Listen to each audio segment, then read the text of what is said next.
Welcome, everybody, to the Good Dumb Fun Show. How are you? I'm good, man. How are you? I'm good. Another exciting day in Spooktober. It is another exciting day in Spooktober. Yeah. Do you feel that? Do I feel what? I feel like there's something in the room with us. Do you feel that? Do you feel that? Ladies and gentlemen, we have one more special guest, potentially our last ever guest. The one, the only, guest. Long-time listener, long-time commenter, long-time caller, first-time guest spot. You know him from House Divided. You know him from Micah Olson vlogs. Ladies and gentlemen, Micah Olson. What's up, bro? Welcome to the show. How are you? So this is where the magic happens. This is where This the is magic Good happens. Dumb Fun Studios. I'm excited. This Good, This man. will be fun. You I'm should glad be. You're excited. You should be. So What a crazy day. you may be asking, like we are, why is Micah here? Sorry. Because I begged and pleaded, and I was like, please. So we're discussing. This is Spooktober, week 3 Yep, of week 3 Spooktober. of Spooktober. This is going to be a fun topic. This is one of our favorite topics to talk about amongst ourselves. And Micah asked a long time ago, if you figure out a way to get guests on the show, can I please be on for this topic? And we said yes, and so here we are, because we're men of our word. There you go. Thank you. So- Thank you for having me. Yeah, glad you're here.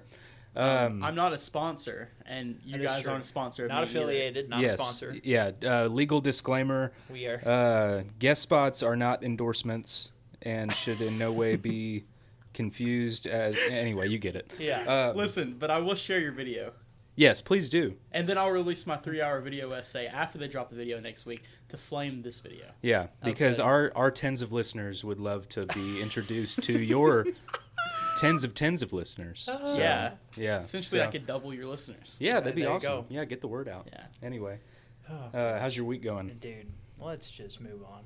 Okay, Micah, All how's right, your week Micah, going? How was your week? My week's been good. Yeah. It's been good. Yeah, we're glad you're here. I'm happy to be here.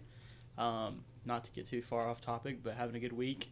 My football team won this weekend. That's Good. what it's So all about. I'm happy to be here. Yeah, Just Yeah. in a good mood. mine too. For a little while longer. We'll see what happens in What would Pennsylvania. you say are your top 3 qualities that you think is good in an employee? And an employee. Yeah. Ooh. Dependability, time management, and hardworking. All right, perfect. You Is want this to get a- in the mailbag? Is this a job interview? What are we doing? I was feeling like it was a job interview for a second. Sorry, I had to get it out. Yeah. Okay. All right, cool. Like, Yeah. You can So put that on your LinkedIn, too. Is this like my performance review? Yeah, something like that. yeah. Congrats. Did we have anything gosh. from the mailbag? We do. Mailbag? Mailbag. Yeah. Yeah. The mailbag. We had one spooky story submission. Oh, boy. So let's get into that. Comments primarily come from YouTube, Instagram, SpeakPipe, gooddumbfunshow@gmail.com. Again, we're recording the day of an episode release, so we don't have a lot of immediate feedback from the aliens and UFOs episode. Okay. However, we did get we've been begging for spooky story submissions, and we got one, so thank you. This is from Ann Neese, who we all know from our lives. And, okay, so she writes in, "Hello, friends." And I clarified with her because she didn't put her name on this. I said, "Is this anonymous?" She said, "What does that mean?" I said, I'm just kidding. I said, "Do you want your name on this or not?" And she said, "That's fine." So, Ann, thank you for writing in. "Hello, friends. I have a spooky story that I'm usually hesitant to tell because I'm usually met with skepticism. A little backstory. I was living with my mom and my big sister. My sister had left for a work trip, and me, being the little sister, wanted to sleep in her room because why not? That's a real thing. I remember having an incredibly vivid dream of my mom being electrocuted, and I wasn't doing anything to stop it. I was just standing there. Well, I woke up scared to death and went to check on my mom. My mom was fine and sleeping in her room. When I came back to my sister's room, I noticed the clock said 3:12 a.m. According to Google, 3 a.m. is called the witching hour because it's rooted in Christian beliefs that it's the opposite end of the 3 p.m. time of Christ's crucifixion, becoming a time for demonic activity. I don't know if I've ever heard that. That's crazy. It's a real thing. I mean, not Ann, you're not crazy. That's crazy. The witching hour is a real thing. Yeah, that's spooky. There's a show on Amazon Prime that's around this whole idea, of parallel universes and stuff like this. Send it to me. But also, I thought the witching hour was when my toddler starts acting up before bedtime. I thought that's what that meant. I'm not even joking. Yeah, you thought it was 8 p.m.? Yeah, I thought it was like, hour? all right, it's the witching hour. Let's get these kids in bed. Okay, Anne continues. To help calm me down, I started watching TV, and I started to get this weird feeling that something was watching me. Don't like that. I blew it off, and around 4 a.m., I decided to get up early for church. I turned off the TV, and I rolled over, and all of a sudden I got goosebumps, and the hairs on my neck and arms stood up. Oh, that's not good. Oh, no. And I heard what sounded like a man's voice. I remember that it was a deep and raspy voice, almost like a smoker voice. And the voice said, "Goodbye, Anne." I sat straight up, and I didn't see anything. The next morning, I was getting ready for church, and I noticed that I had 3 scratch marks on my upper arm and 3 scratch marks on my upper thigh. After the church service, I went to the bathroom to see if the marks were still there, and they were not. Nothing like that has ever happened again, but now every time I go to that room, even years later, I always feel like someone is watching me. That's unsettling to me. Ladies and gentlemen, this has been the Good Dumb Fun Show. Goodbye, guys. Dude, you got to burn the house down. Yeah. Yeah, you gotta like do something. Yeah, and I'd move.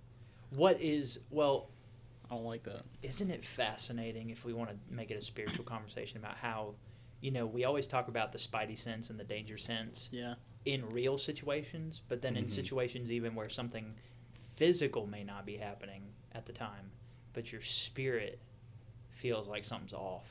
Yeah. Did you know that humans can sense a snake's presence even if they're not immediately aware that the snake is there? No.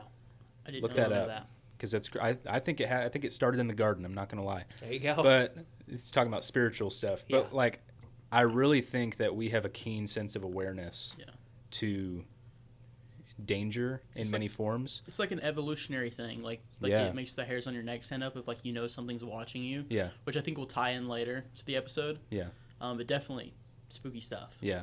It could be an evolutionary thing. Thank you for giving the atheist perspective. Yeah, Micah. well, biological. I'm just kidding. Okay. The two things can coexist.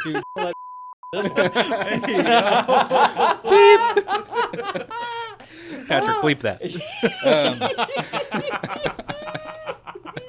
All right, listen. If I'm in the middle of the night and I hear a raspy voice go, Goodbye, Patrick. Goodbye, Patrick. I go, yeah, goodbye. I'm letting it sing, dude. Just start ripping in into any the direction walls. that's not my wife next to me. Yeah. Every room's getting it. I'm going every direction.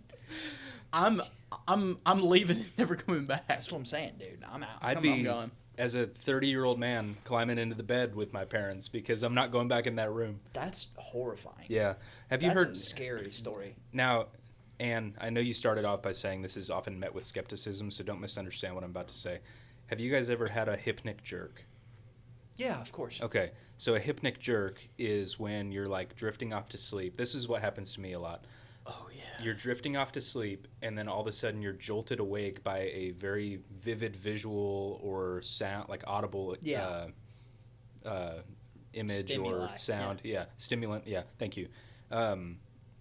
Like mine is like a baseball bat coming right at my face from off camera, basically. Like, like that. That's what my hypnic jerk is most of the time. It's something coming at me very suddenly, and I jolt awake.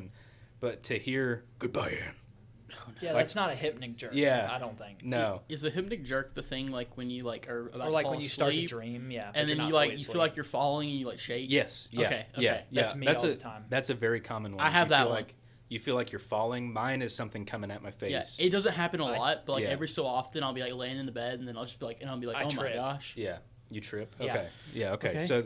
So we all have hypnic jerks. I think it's a pretty common thing. Yeah, but I don't think a hypnic jerk is you audibly hearing your name. Your name. From Is that claimed an as a band unfamiliar name? voice? Because that's the thing too. She What? specified. Is that claimed as like a band name? Hypnic jerk. Yeah, It would be a good band It name. is now. Yeah. But she didn't specify. Like obviously, it wasn't a familiar voice. It wasn't a voice that she probably just made up in her head. Yeah, it was a man's voice. Yeah. Yeah, and it was after she got goosebumps and hairs on her arm and neck stood up. So it's not like she was actively falling asleep. Yeah. It was like basically. Hey, at least whatever was left. I guess. I hope. Well, it said goodbye. That's true. Well, true. It was polite. See you later. Yeah, it was nice. Maybe it wasn't a mean ghost. Hey, and he hasn't been back. Yeah. Who knows? Maybe See he you just wanted later. to say hey. And thank you for writing in. I will say, though, before we move on, I do remember the name of that show, and it roots into the witching hour thing. The show's called The Devil's Hour, which is a little bit more scary than the witching hour, but it could be the same it thing. is that 3 o'clock time window in the middle of the night where nobody's hardly up. Scary times. Yeah, nothing bad happens, or nothing good happens after midnight. They say. One of my youth pastors used to tell us that every time we talked about our weekend plans, he would say, remember, after 11 p.m., nothing good's happening. Yeah. I was like, okay. And that's mainly true. That's mainly true. Yeah. All right. Well, thank you, Ann. Let's get into it. So today we are... Patrick, do you remember in episode 0 when we were trying to figure out what to name this show? Yeah. And we picked Weirdos in the Woods. One of the ones you suggested was Weirdos in the Woods. It's a great name. And that is what the episode is going to be titled today, because that's what we're going to be talking about. Talking about all things spooky. All things in woods. the woods. Yeah. So this is a question that we like to ask people. Have you ever seen anything weird in the woods? And we have our own stories that we'll talk about at some point, not today, but in the next couple weeks. And today we're mainly just going to be talking about just things that have happened in the forests, in the woods, in the vastness of the oceans of trees. Stuff. Yeah. So, Patrick, when you think of Weirdos in the Woods, what comes to your mind? Micah, when you hear Weirdos in the Woods, what comes to your mind? The thing that comes to my mind is, this is about a year ago. We were in our neighborhood, and our dog had ran away. Sad story. But our dog was old, and we think she just ran off to die. You know, they do that sometimes. Yeah. But we went to go search for her, and it just looked weird. I think it was just like they have property, like the builders who built most of our neighborhood. There's like a massive house in the back of our neighborhood, and they just own a bunch of land. Well, in the woods, through the trees on one of the streets, there's nothing down at the end of this cul-de-sac. You just see through the trees all these lights, in a circle, and it looked weird. My mom was like, "What is that? What's going on?" You just see all these lights, but they look like it's a bunch of someone set up a bunch of lights around a field, and it may just be a normal thing where they just wanted to light up this field, but it's just weird. It's just weird to have in the middle of a field, and you can still I think see it. I think we've seen it multiple times, but it's not in the sky. It's in the field. Why are you just now telling me Josh this story? Josh is visibly upset. Why are you waiting until right now to tell me this? Okay, so you're looking for your dog. Yeah. And you see floating lights? No, not floating. I don't think Not they're floating. floating. They look like street lights. What color were they? They were normal street light color. Okay, how high were they? Probably street light level. How far apart were they? They were probably positioned around a field, in a circle kind of vibe. Okay, so they're someone had put them out there, maybe But they for were hunting or field? something. But they were, I don't know. But they were streetlight level? They were a tall it was looked like they were on a pole, kind of level. Were But they you didn't attached see to any anything? poles. I mean, I couldn't see anything very well because it was through the woods. Okay. But So you you're could see looking- lights. So you're looking at I'm looking from another street, and you can see behind a barbed wire fence in the woods that there are some lights in a field and almost in spaced out. Are they lighting up the field? Or are they just there? I think that they're there lighting up the field because somebody wanted to light their field up. They're maybe building something or using it for hunting land, or who knows what they have back there. It's private property. Okay.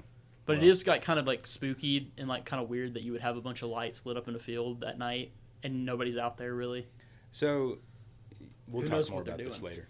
I have so many questions, but Me too. that's not what we're talking about today. I mean, kind of, but we can spend the rest of the I saw hairs episode on on the back this. of your neck stand up from over here. Yeah. Listen, I always got to keep them not guessing what's coming next. Okay. So everybody knows how I feel about the ocean. Yeah. The woods are the ocean of the land. So nothing good happens in the woods. You know what I mean? That's right. I guess, yeah. And I'm not even worried about animals necessarily. The most dangerous thing you can encounter deep in the woods is what? Another person. Another person. So how many times have we seen videos or read stories about people who just encounter people in the woods, and maybe it ends bad, maybe it doesn't. It's just weird. We're talking 40 miles. Yeah, you're deep into you're 4 days into a rando. 7-day trek into the woods for hunting or whatever. And then no one's out there but you, and then all of a sudden someone's out creeping around your tent at night. I don't like that.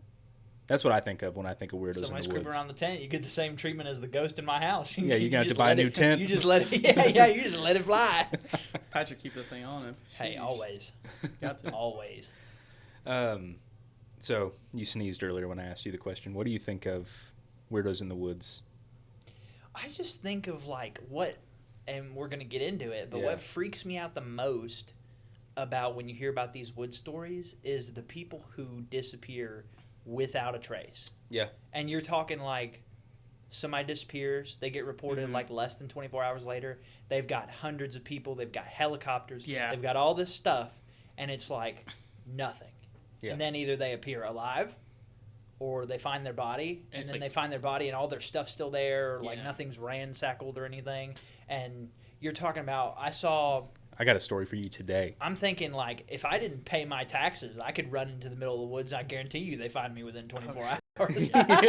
like if I owed like a couple $1,000s in taxes, it'd be like, he's 47 miles deep in the Himalayan mountains. Get him, SEAL Team. We got him, boys. We got him, and they would strike me from orbit. Yeah, exactly. Like, honestly, so that's what's the crazy part is you're saying we have all these resources available to us, and then somehow somebody just disappears. Vanish. It's like what the Call of the Void. Yeah, and actually that's my first story is about a Call of the Void situation, and this is an NBC article, like the NBC. Incredible. From October of 2018. 27-year-old Gold Rush film crew member. Do you guys remember that show, Gold Rush? Oh, I've heard the story. Yeah. So they're filming in Idaho for the Discovery Channel, and this crew member named Terrence Woods Jr.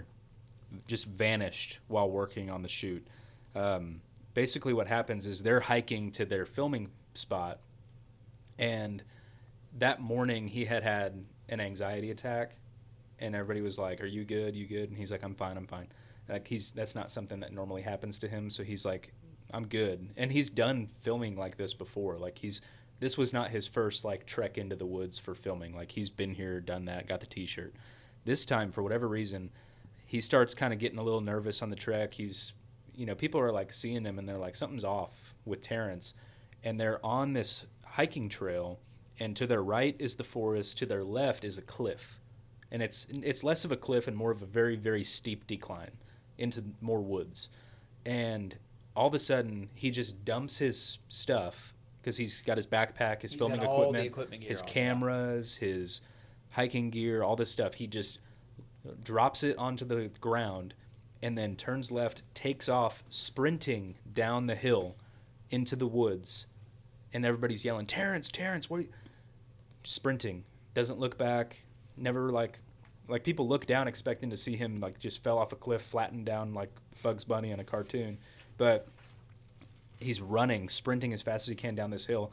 Gets past the tree line. People like get down. They start chasing after him.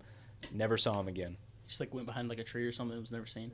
Never saw him again. He got past the tree line. Yeah, and just gone. And they never found him. They had extensive searches. Dude. And there is no trace of him.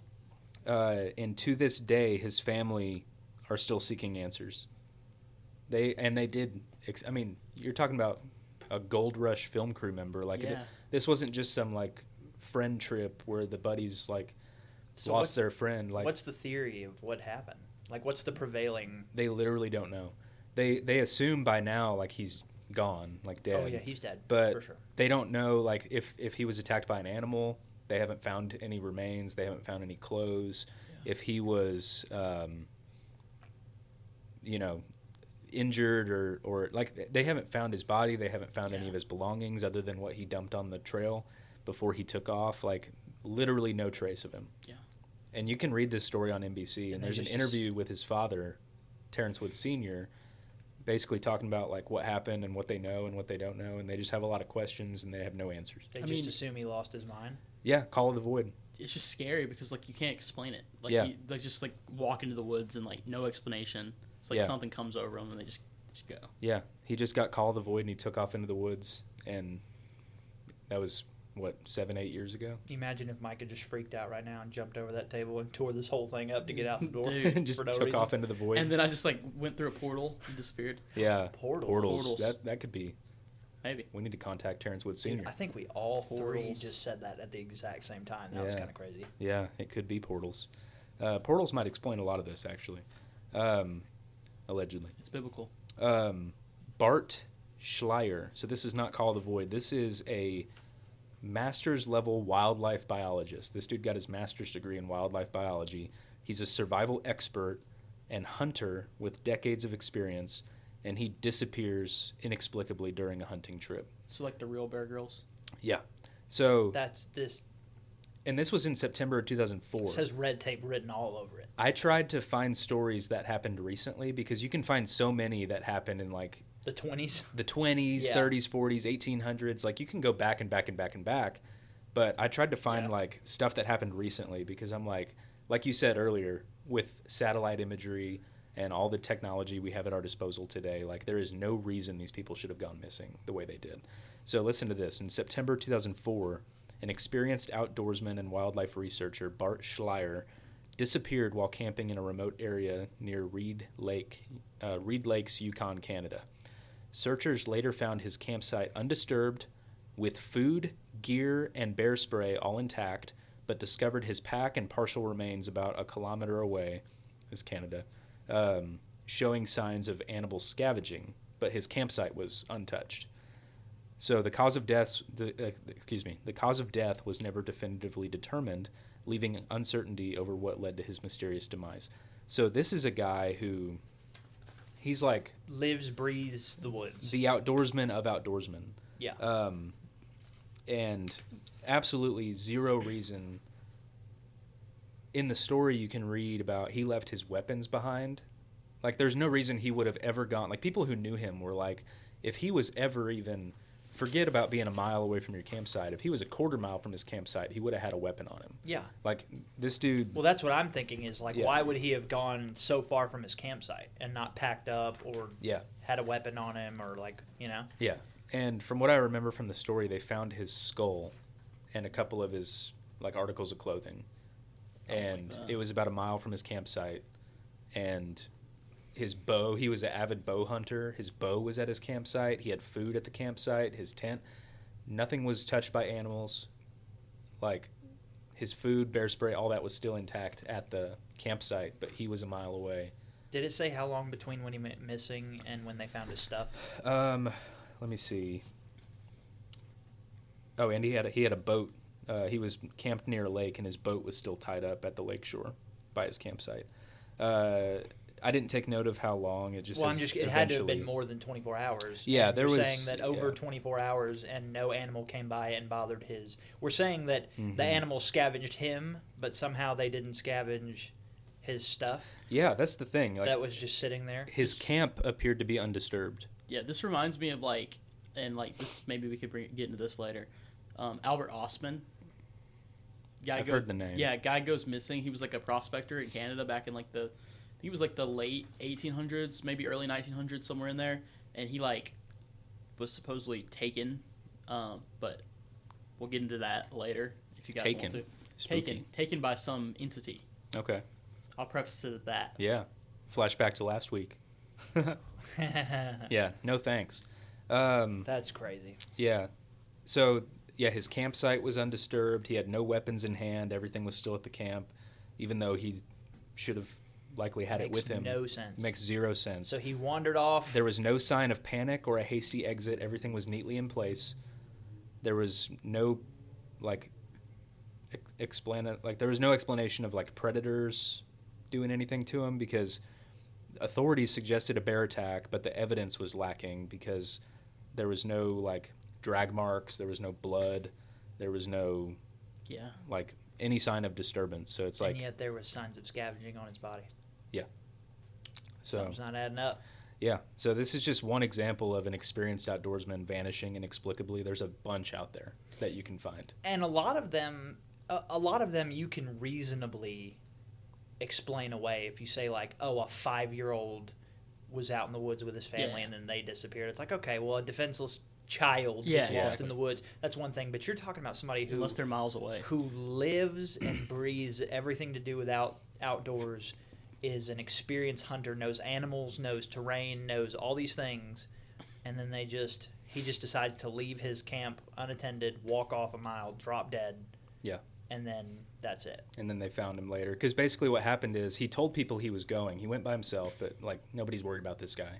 Yeah. Like, this is the guy that you hired to go with you on your hunting trips. Right. He was going out ahead to get everything set up for a hunting trip. Right. And then basically he didn't meet his checkpoint. He didn't come back in time, so people called the police, said, hey, this guy's missing. He was supposed to be back Tuesday. Now it's Friday, like, or whatever it was. I don't remember how much time passed by, but... it always is so much more unsettling when the experts, like the people you expect to be able to like handle the outdoors and to like to know like what to do, what not to do, like when when something goes wrong. There's no way to explain it because like you can't say he got lost because he knew that place better than anybody. Yeah. You can't say that he was inexperienced or like this dude tracks predators for hunting. Yeah. Like nothing's sneaking up on him. Right. And if it did, there's no evidence of it. There's no sign. Yeah. So that's a spooky one. You think he would have put up at least maybe like a fight? Yeah. Or there would be signs of a struggle. Yeah. Yeah. Yeah. So I mean, there's a couple other. I can just gloss over these so we can get going. But Thomas Messick was an 82-year-old hunter, and he vanished while hunting with friends in New York. And despite only being a few hundred yards from his group, there was an extensive search involving hundreds of people. No trace of Messick or his equipment was ever found, and his disappearance remains unexplained. Within a couple hundred yards? Yeah, I remember this guy. He didn't go very far, and then he just disappeared, and nobody knew where he went. And they found no trace? And he was 82, so it's not like he could have got far. Like, this was one of those times where it's like, hey, let's bring old man Messick on one last hunting trip. Like, he's a good time. He's done this forever. Let's bring him along. He's only a couple hundred yards. And then they just portals. Yeah. Portals. That's what I'm saying, dude. This is getting wild. Stairway to heaven. Yeah, maybe. Or maybe Highway to Hell. Yeah. Hopefully not. Rest up, Thomas Messick. Yeah. Hopefully you're in a better place. Fred Drum, 2014, a 68-year-old hunter, disappeared while checking his deer stand in California. His truck and rifle were found undisturbed, but he never returned. And again, extensive searches of the rugged terrain yielded no trace of him. The circumstances of his disappearance remain unexplained, despite his experience and familiarity with the area. These stories go on and on. And I feel like it rules out the human element because I feel like if somebody was tracking you and watching you in the woods and was going to murder you, why would they not take your stuff? Right. Well, and that's what's weird is there's a lot, like, you think if anybody's ransacking anything, they're looking for food, weapons, and clothes. Yeah, I was going to say cover, safety. Yeah, safety. Yeah, safety, like tents, clothes, that sort of stuff. Fire, whatever. Right, yeah. Fire stuff. Yeah, bear spray. Crazy. You know? Yeah, there's a lot of, like, unexplained missing persons types that go into the woods and never come back. Micah, how much for you to go in the woods by yourself? I used to go in the woods a lot. Really? Like, I used to be. I'm an Eagle Scout. Oh yeah. What stopped you from going out in the woods? This stuff, probably. Maybe no. Just life. I feel like just got busy. Yeah, I just got busy doing other things. Not to say I don't like going camping and stuff. Yeah, PlayStation, Alabama football. Yeah. But no, I was in the woods one time, and it wasn't even anything like weird. It was just normal stuff. You know, you hear animals and some of that stuff. Like I was walking alone one night, trying to get back to like from like a camping event. I wasn't staying the night, but I just like went for the day. I was walking through the pitch dark woods, like a little flashlight by myself up the trail, and you just hear in the distance like the coyotes, like the laugh, and you're just like, and you know maybe they're not like really close to you, but they're in the woods somewhere, and the entire time I'm just in the back of my brain, I'm like, God, if this is it, like this is in your hands. But like at the same time, I'm like, God, please, I don't want to go this way. Yeah. And I was by myself. Like there was nothing I could have done if they had been around me. I was gonna if say they just decided to attack me. You were an Eagle Scout, but those coyotes were about to meet the Desert Eagle Scout. Yeah. Yeah. He's like 9 and he's got that thing on him. Bang! I was so scared. Like it's just one of those things. Like nature's one thing. But the unexplainable is a whole different. That's what bothers me. Like, I can deal with nature. Patrick, if anybody can deal with nature. But, like... Well, hold on. Yeah. I don't know if I can deal with nature. I can deal with what's in nature. That's what I'm saying. You want to but put I a don't know face if to I the can, evil. You know, I'll get lost. Yeah. When we talked about this, last week or the week before. Like, when you see things or experience things that don't fit into your worldview, you have to explain it somehow. Yeah. And when you have these inexplicable things where like people who should know how to figure this stuff out can't figure it out. Yeah. Like, what do you do with that? Well, and the hardest thing is not having an answer, because everybody, all this stuff we've been talking about all month, we always get to the end and we're like, what's the answer? Yeah. And because I think a lot of people on both sides, whether you're vehemently for this stuff or you're vehemently against this stuff, because we get to the end and there's not a, and here it is. Yeah. Everybody on each side is just like, see, this is why I'm right, because you can't provide an answer. Like, it's always the other person's responsibility to provide the proof. Yeah. And it's like, unfortunately, life doesn't give you proof. Yeah. Like, you just, well, if you get it, sure, but if not, then... Yeah. The wilderness survival part of the Eagle Scout handbook, it didn't have this stuff in there. Yeah. It didn't have it in this there. is how I forgot about this. This is how I should have introduced you. Forest expert Micah Olson, Eagle Scout. Basically Bear Grylls. Basically. Yeah. He's Have the you ever 9-year-old Bear Grylls. Have you ever drank your own pee? Be honest. Oh, here we go. Have I? Okay. No, All I right, don't know. the fact that you I really thought don't. about Yeah, it. at least I don't that think I went have. differently than I thought. Oh, I might. Patrick, I've never tell us done about the That'll Outlaw sell Pass. me. Well, before I tell you about that, I want to go back to the woods. When I was a kid, I want to tell you about. So obviously, you all know I'm not woods inclined. I did not grow up in the woods. Sure. I was a very suburban young boy who didn't go outside, loved his video games. But whenever the conversations came up of, okay, well, what do you don't get in strangers' vehicles, you don't all this other stuff, and it's like, in my kid brain, I was like, but what if I get lost in the woods? Like, as a kid growing up, I was like, nobody prepared me for, even though I don't go in the woods. I was like, what happens if I did end up in the woods? And here's what I came up with, my little 5-year-old brain. My kid brain was like, if there's one skill that I need to know how to do in the woods, it's make fire. I was gonna say that. I was thinking that. Yeah, I was like, you need to do that. But the next logical step in that is that if I learn how to make a fire, I will burn the forest down and they will find me. Because if the whole forest is on fire and I'm moving, dude, they'll either find me or they'll find the fire. And that was my... this is the guy that Smokey the Bear has nightmares about. Yeah. He wakes up in cold sweats. And I never vocalized it to my parents or anybody, so nobody ever told me, hey, you would die first. Is that still your plan?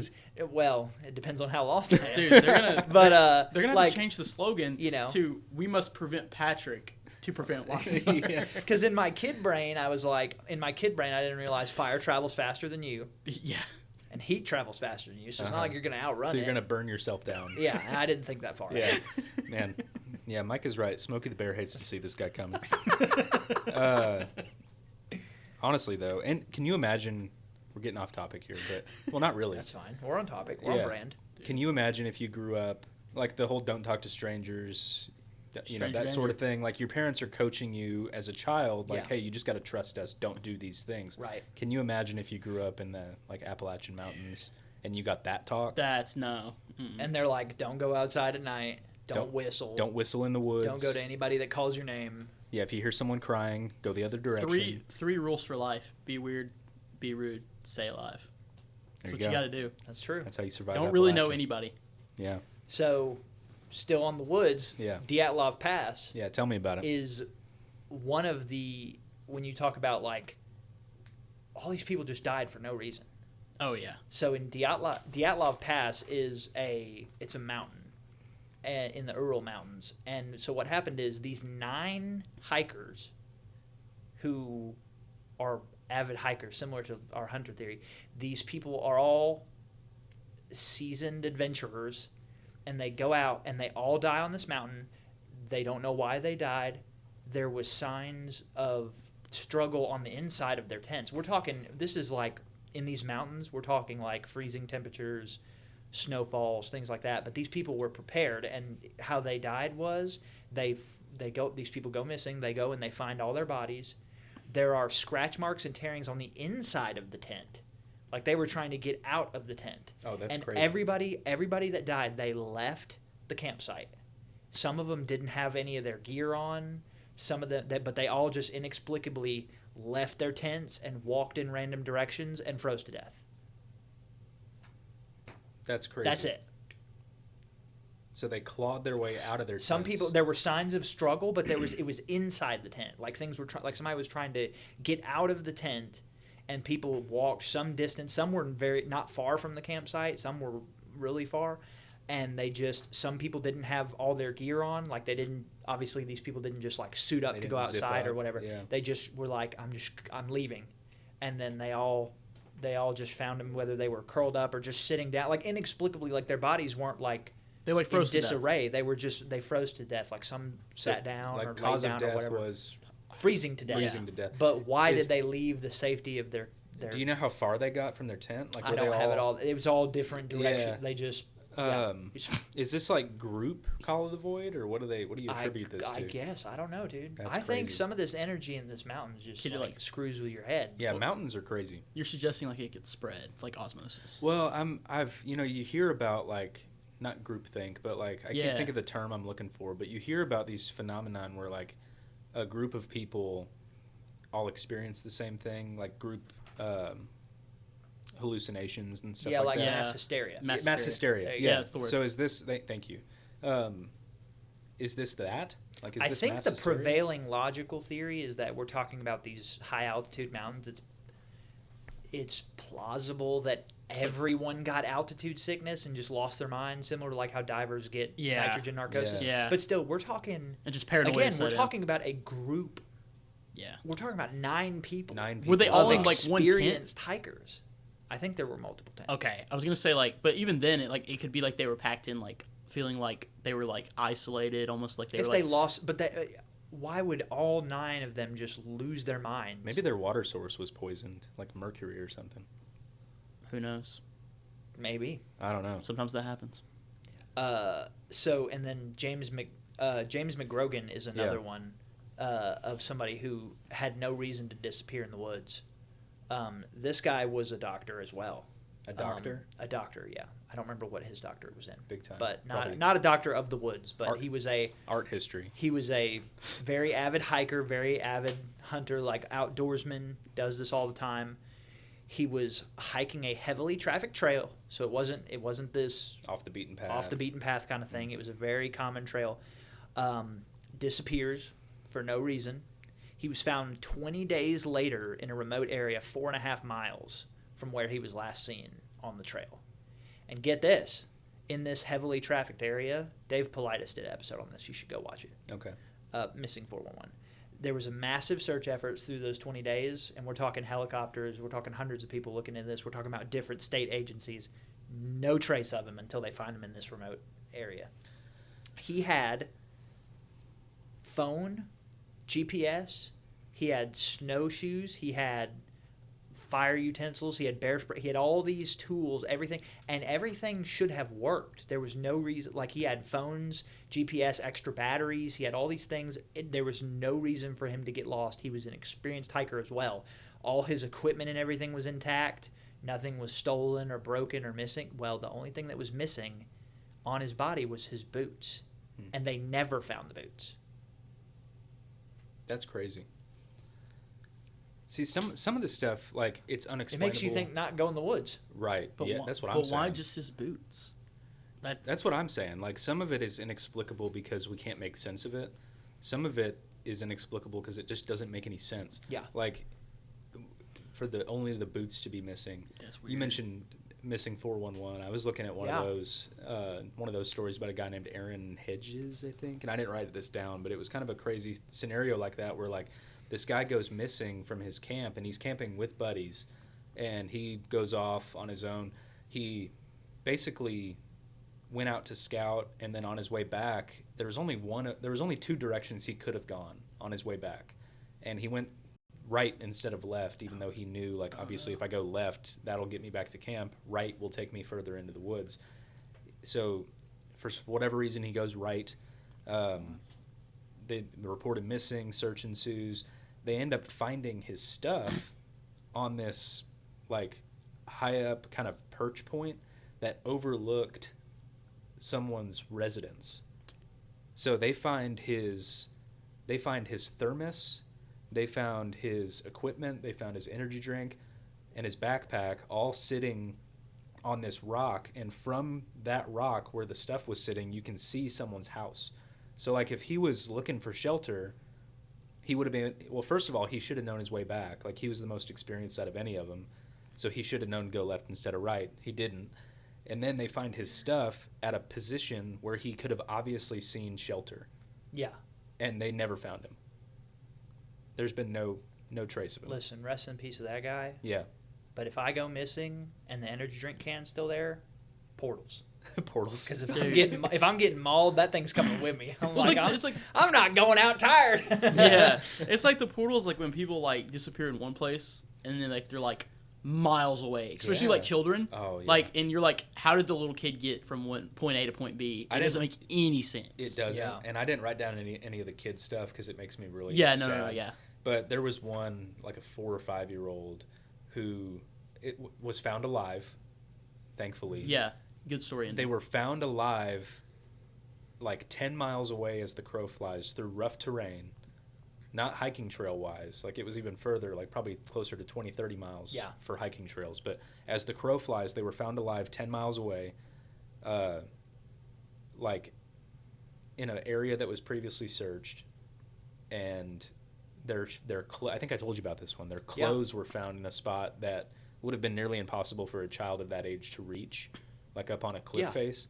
And it's stuff like that where I'm like, how do you make sense of any of this? Yeah. But, some common threads here. Patrick mentioned before, everybody wants to give their answer to what they think's happening. Yeah. And I think we can give ours.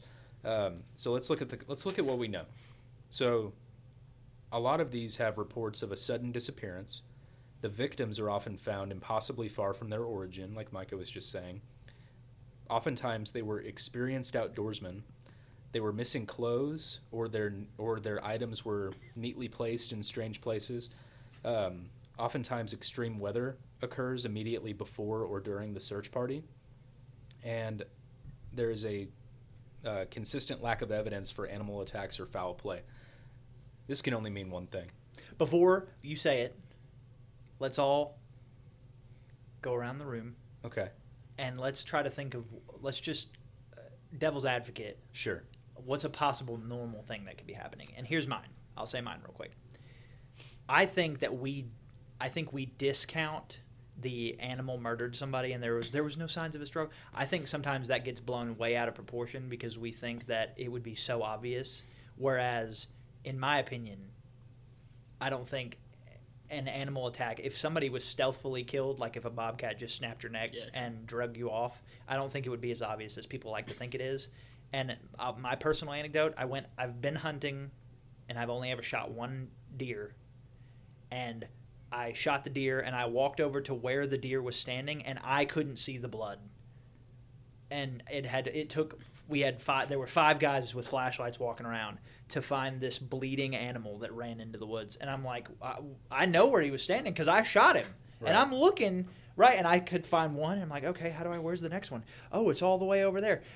And that's from an animal that was shot. Let alone an animal that just snatches you up and for sure drags you off or whatever. So I think if ever there was a plausible thing about, okay, maybe it was this, I think a lot of these could be attributed to animals, and we just don't want to admit that we're not as sleuthy as sometimes like, and I listen to a lot of true crime, people go missing, not everybody's murdered, but in saying that, sometimes it's just like you never know what nature's gonna do. Like, sometimes there's like crevices and like caves and that's stuff, a good point too. And like just like different people like plants and foliage and stuff, and you never know what's gonna happen. Water's one of those ones that you don't know. Like, some people be like, well, it'll get carried downstream. I mean, like, what happens if it gets trapped underwater somewhere? Like, you never know. Like, some of these people may have disappeared, and like Patrick's saying, like, you could probably easily explain it away. Like, they could have just like accidentally, tripped in the dark, and that guy could have been looking for getting that house because maybe he just got confused, took the wrong turn. People make mistakes. And then he just like tripped and like fell down some like little crevice and like landed perfectly like in an area where like just couldn't see anything. Yeah. So what about you? Bigfoot. Just kidding. I had this whole dramatic reveal. I was gonna pass it to Micah. Okay, sorry. Okay. Say that again. We'll cut that out. No, say what about you? We'll cut all that out. We'll do it again. Okay. No, I was saying, just doubles down. What is a plausible thing? Devil's advocate. Devil's advocate. Because none of us in here think it's normal stuff. I mean, but devil's advocate. Devil's advocate. I get what you're saying. Like there's got to be an explanation, and I'm sure you can find just as many stories of missing persons reports that made no sense at first, and then they found it, and then they solved it, and then it had an explanation. For sure. Like I'm not trying to say anything I'm not saying, but what I'm saying is this happens too often to not be explained. To not be like we can't ignore. Like why are we not like the amount of people who go missing every year in our national parks? Yeah, is insane. And there's literally people whose job is to find them. Like, well, not just find them, but like patrol the national parks. Yeah. And like you hear enough about like some of the information I got was directly from the National Park Service like .gov account. Yeah. And they just give you the facts and they're like, here's what's happened. We don't know what to do. And anyway, condolences to the families. And like this isn't just some like crazyguy.com that we're getting all this information from. Like I tried to find the best information possible to talk about this today because like we've talked about ghosts, we've talked about aliens. To me, week 3 of Spooktober, like this is the one that I guess disturbs me the most because it's real. Because it's like the realest to me. Yeah, people are missing. And we're about to get into some fun stuff, but like I don't know. Some of this is you know, I don't know what to do. I don't know what to think about it. I think you both made good points. I don't know if I have anything else to add. Okay. Well, all right. Well, I mean, we all know what it is. We do. We all know. We do. And, so we'll quit beating around the bush. Micah, what is it? It's Bigfoot. I was wondering when he was going to break it out. I found him. Yeah. He's right here. We found him. He's right there. For the listeners, Micah brought his Bigfoot doll. I got it from Seattle. From the Funko stores, exclusive. Pop Funko. It says myths on here, so I think that's wrong. Yeah, it's fake advertising. Yeah. Fake news, as we like to call it. Fake advertising for the Bigfoots. More like man, myth, legend. He's got a little nice walking stick and a little like puffy vest on. Yeah, he doesn't need any of that. They make him kind of friendly. Yeah. Well, maybe he is. Maybe he is. I hope he is. Maybe he is. So we're going to talk about Bigfoot because that's fun. We talked about Bigfoot just a long time ago. Yeah, just in our normal day-to-day conversations. Just it's fun because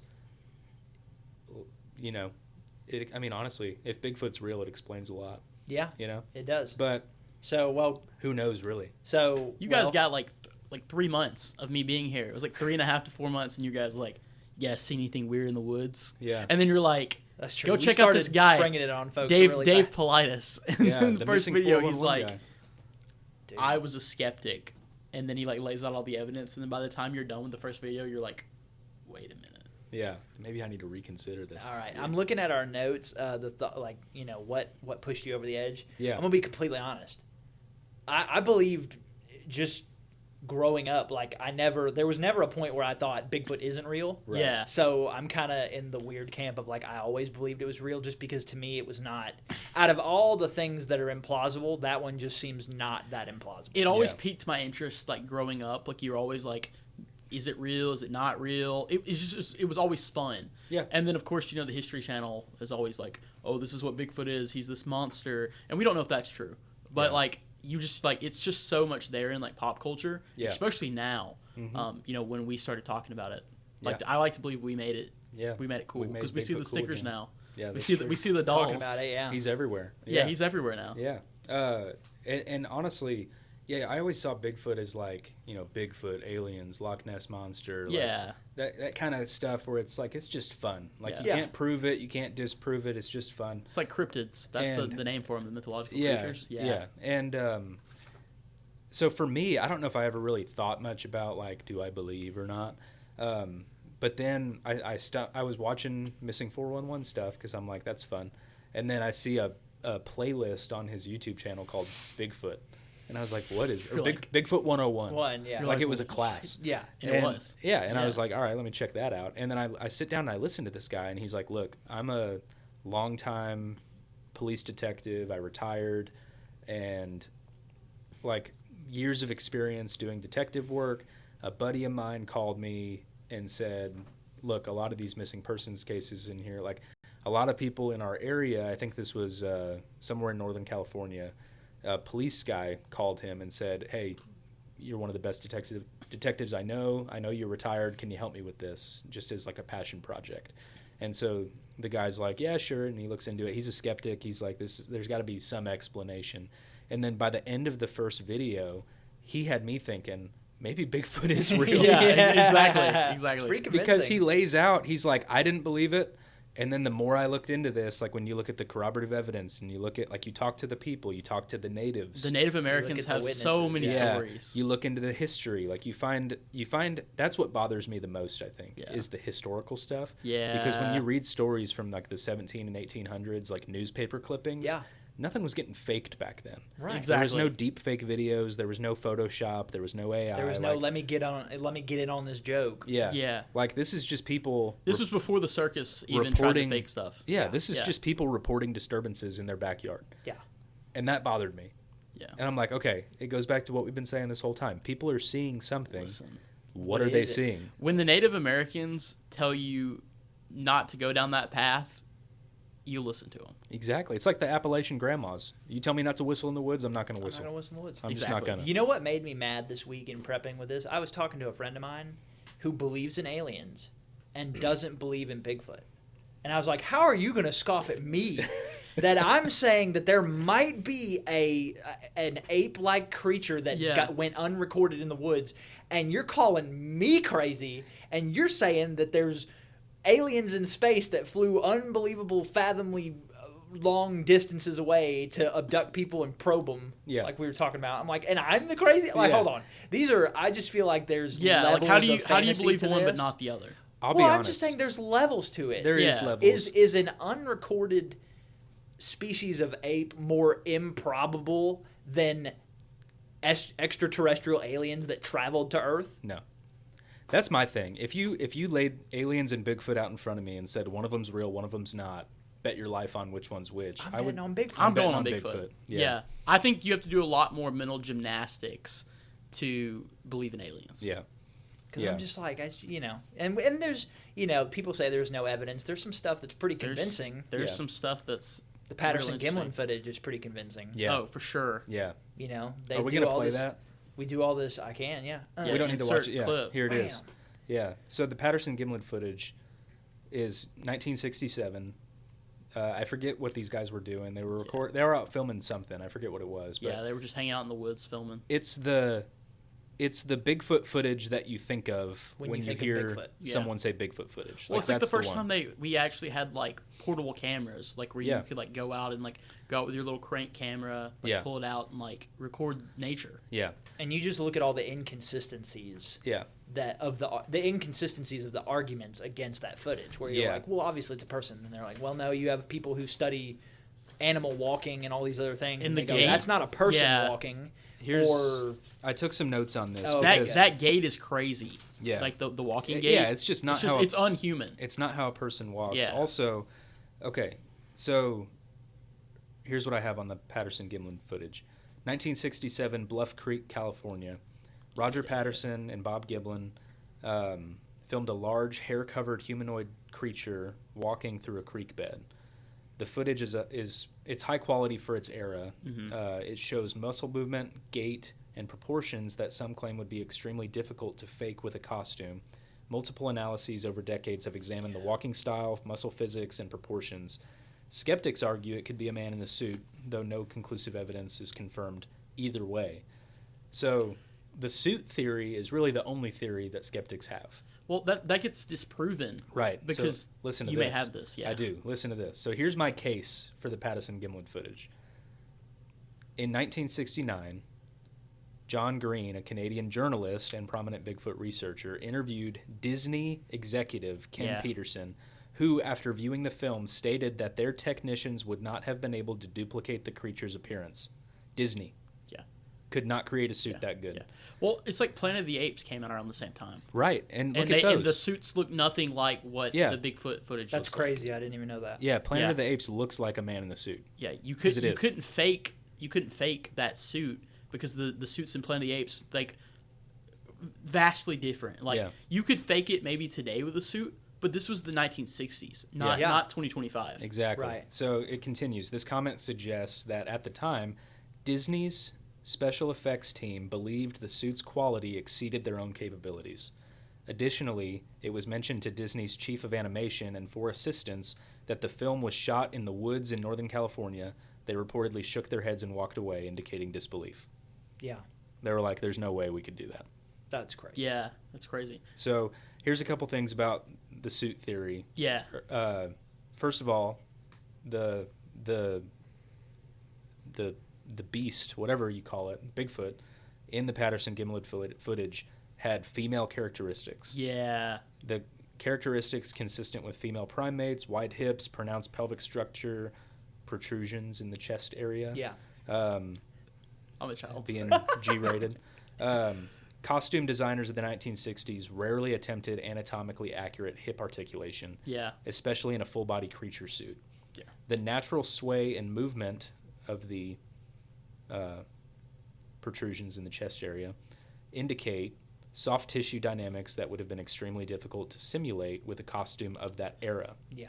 Have you seen like the footage that's like the HD like zoomed in footage that they have now? Where they balanced it? Yeah, and it looks like though like when the head like turns, it looks like it's almost got like a ponytail. Yeah. Like too.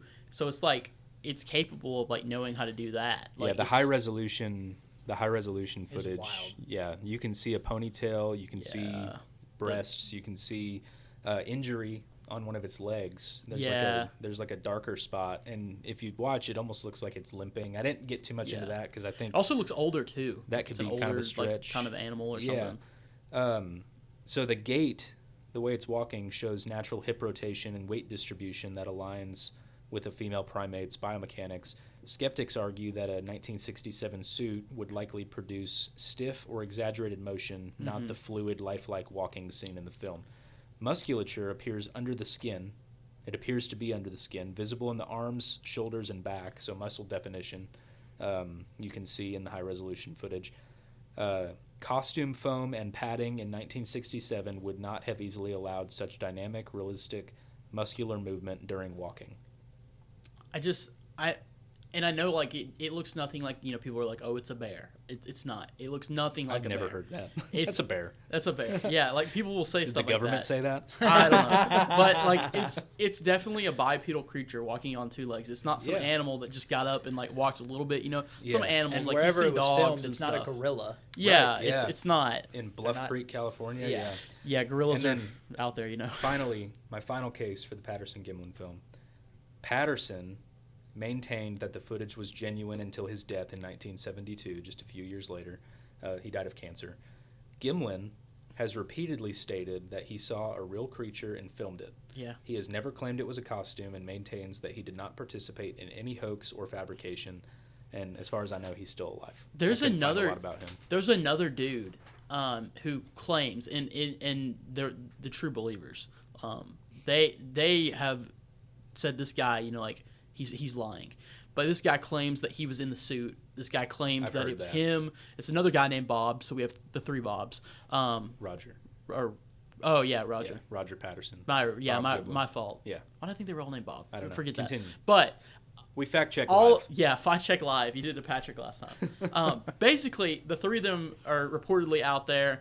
But Patterson and Gilman, they said, like, no, this guy was not with us. That didn't happen. And, like, that guy's story, like, has, like, some holes in it. But the Patterson-Gilman footage and their story, like, the way they've maintained that story consistently and the fact that it hasn't changed, nothing's been added to it, and, like, the people are like, you couldn't have faked that back then. Not back then. We could now. You could now. Yeah. I mean, with AI and with... But what bothers me Bigfoot's today everywhere. is Patrick. that all these, like, I get if you want to say a couple jokers like the 3 of us are faking something because what do they know? But we talk about people like Dave Paulides, who is a super well respected PI or was. and all this other stuff, like, or then like I wrote down Dr. Jeff Meldrum because he's a PhD in anatomical sciences, specifically with human foot morphology and the history of bipedal walking mechanics. Yeah. And it's like, okay, so this thing, like this guy dedicated his whole educational life to studying this specific thing, and he goes out and finds tracks and documents it, and it's like, I don't know what it is. Yeah. And thinks, it's like when all these people, like, I just don't get why we throw away everyone's opinion, especially people who are well educated in areas related to proving or disproving it. Yeah. It's like, there's just... When it's like people like that, they have everything to lose and nothing to gain. Exactly. So, other than clinging to what they believe to be true, why are they saying any of this? Right. That's what, that bothers me too. So, a couple of things before we finish up. Yeah.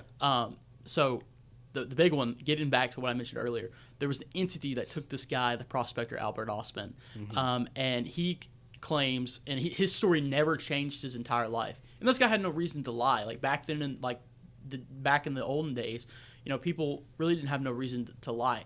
He claims that he was sleeping, and something picked him up at night, and just picked him up. His stuff was in his sleeping bag with him, put him over his shoulder, took him miles through the woods, and then he claims that he gets laid down in this the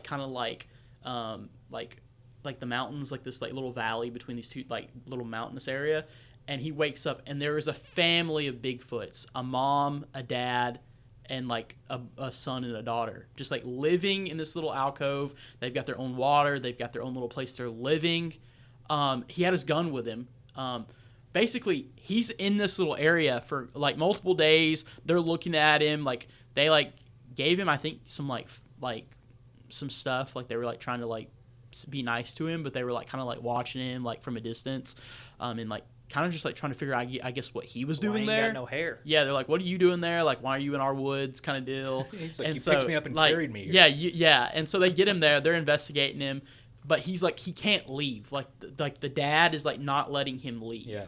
He's stuck there. Said, welcome to Hotel California. The son is he's interacting with the children, and they're interested in his possessions. He's got his little camp set up away from them, from their sleeping area, and but they're not letting him leave. They're always watching him do his food and stuff. He's got stuff with him, rations and stuff, and he's scared for his life. He claims he doesn't know how to get out of here. He gets out of here, he's been in here for a few days. He decides he's going to give, because I think he was drinking coffee or something, and he's gonna give get him all hopped up and head out. And he's got he's got some dip. He's putting his dip in his can, and he lets the dad have some. He claims, because the dad was interested, so he gives him the can, puts it to the side, and he's investigating, trying to figure out what he's doing. And he puts a bunch of it in his mouth and claims that makes him the dad drowsy. And then he packs his stuff up. The dad's drowsy and kind of affected, and then he gets the gun, fires it off a few rounds, and then it freaks the mom and the two kids, Bigfoot's out, and he bolts through the woods. And as he's running, and this unsettles me, he just hears this stuff in the woods and these screams, and he just keeps going and does not look back. And he makes it out and survives, but he claims that is what happened. I'm gonna look that up. That's Micah, it's Albert Osman. Micah, close your eyes. All right, you're asleep in your sleeping bag, and you wake up and you feel it. You're not on the ground. You feel rustled, you're almost you're bouncing up and down, and then you start to realize that you get this horrible smell, and you realize you're being carried. What do you do? Cry and pray to God. Just be this is it. Those are the two immediate things you can do: is cry and pray. There's a couple of theories though, real quick. So a lot of people in the Bible. Yeah, how do you? The Mormons. Here we go. I was gonna ask this.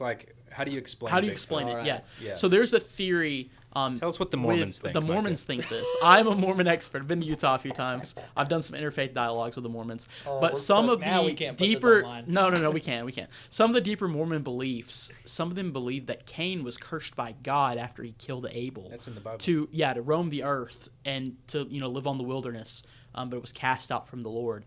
Some people, there are theories that believe that Cain was never able to die and that he became Bigfoot. And then there's also some credence to that theory with saying, like, he became hairy and stuff, and maybe he became this creature. Maybe his descendants became these creatures. Yeah, because now there's multiple. Yeah, and they almost have like an intelligence above normal animals. Yeah. And then also there's the theory that maybe like giants and Nephilim, like that's mentioned early on in the Bible. That kind of goes into the portal. So Bigfoot or Nephilim? Yeah, maybe giants and Nephilim. Okay. The angels and like humans that like mate and God's like, that's some abomination. We don't want that. Well, also that kind of leads into the portal theory, because sometimes you'll see in some footage, whether it's real or not, people claim that they'll see them and they'll just like walk behind a tree and disappear. Yeah. And it's like, where did they go? Like the reason we don't see them is like, one, maybe they're out in nature somewhere, and B, maybe they're like some kind of spiritual being or something that's able to walk through like different portals and stuff. I don't know. Which, if portals existed, that would explain some of the people disappearing and appearing different areas. areas. That's true, because people could be walking into these portals on accident. Yeah. If portals were real, What about you? Yeah, I mean, like I said before, people are seeing something. What are they seeing? I don't know if it's Bigfoot. I think there's a lot more evidence for Bigfoot than there is aliens. It's a lot fun to say it's Bigfoot. And it's a lot more fun. Bigfoot's a lot more fun than aliens, I think. Just give him some beef jerky. Maybe he'll be your friend. Yeah, it's like the commercial. I really think Bigfoot's just an animal we haven't documented. I think if animals don't want to be seen, they won't be seen. That's true, because you think about like Black Panthers. There was no sightings of Black Panthers until like pretty recently in history. There's also been, in the last 20 years, there have been animals that we thought were extinct. And they come back. One, Yeah. And we were like, oh, well, where'd he come from? You just didn't know he was out there. Where'd he come from? Because when you think about it, like... And you think about the vast remoteness of the woods. That's what I was about to say. So people are like, Bigfoot can't be real because we would have found him. Well, not necessarily. We can't find our own people in the woods. In Southwest Canada and like Washington State, there are hundreds of thousands of square miles of untapped forest. Oh, for sure. Like, so on the one hand, you can't say nothing's out there. Yeah. And on the other hand, you can't say we're aware of everything that's out there. Facts. So to your point, it could just be a bipedal animal we don't know about True. yet because we haven't been able to I'm just saying, it. if we can't find missing people when we know they go missing in a certain area and we employ all these resources and can't find somebody, you're telling me that in all the untapped vastness that we would know something was out there. They say, where did he come from? Where did he go? Cotton Eye Joe. All right, let's wrap it up. We got to get out of here. We do got to get out of here. Well, thanks everybody. Thanks, Micah. Thanks, Micah. For being Hope here. you had a good time. I had a great time. Good. Me and Mr. Bigfoot had a great time. Yeah. Micah, this is your one and only chance to plug yourself. Yeah. So where can people find you? Check me out at Micah Olson Vlogs on YouTube. Currently at 228 subscribers. Nice. Let's get it to 229. For people that are coming over from my channel where I shared this video, go subscribe to the Good Dumb Fun Show. Great show. These goofballs get up some fun topics every week. Definitely would recommend your Monday morning drive to work. Maybe you're at work, you need a podcast to listen to. I would recommend it.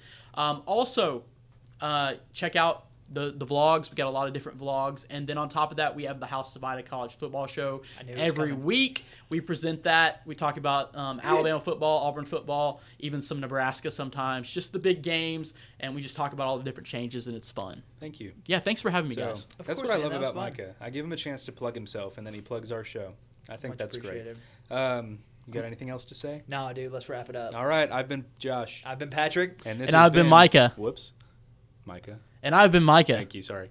And this has been the Good Dumb Fun Show. Woo! All right. We're all over the place, and that's fine. That's fun. That was awesome.